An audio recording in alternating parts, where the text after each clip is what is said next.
Durham were made to work hard for their runs on the penultimate day of their LV County Championship match with Derbyshire, with the draw now looking the most likely result in Derby.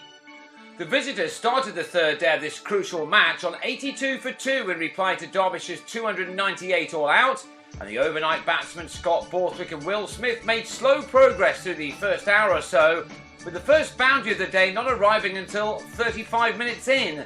In fact, fours were few and far between throughout the first session of the day.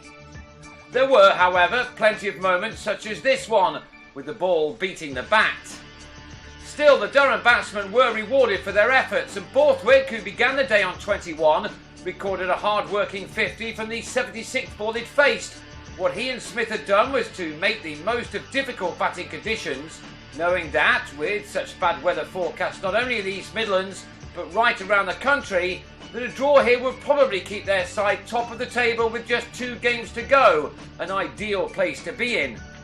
From Derbyshire's point of view, things were far more frustrating. They of course could really do with some bowling bonus points in their bid to avoid relegation, and these 2 batsmen were not playing into their hands. David Wainwright was finally introduced, but he was to have no more success than the seamers, who dominated this contest thus far. Smith also made it to a 50 before lunch, his coming off his 125th delivery, an innings containing 5 fours. By this time, these 2 had already added a 3-figure partnership and were looking to put on more than that to add as many batting bonus points that they could from this match to stay as far ahead as second place Yorkshire as possible. Smith and Borthwick batted through the morning session and beyond, by which time the latter had become the first homegrown Durham player since 2005 to pass 1,000 first-class runs in a season.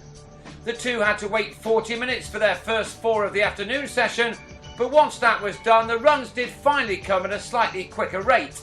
To be honest, both sides were probably thankful to get in as much cricket as they were, with plenty of rain around other parts of the country.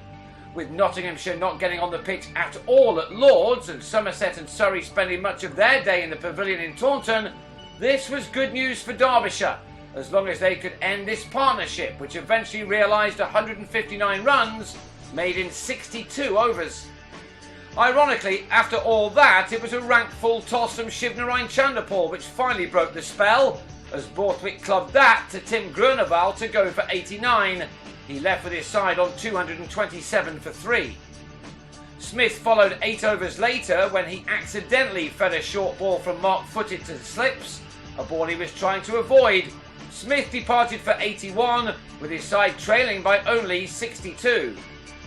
Durham would have been hopeful of being ahead by the close of play, but Michael Richardson and Paul Collingwood found scoring runs no easier than those before them, and this was their only boundary in their 45 minutes together.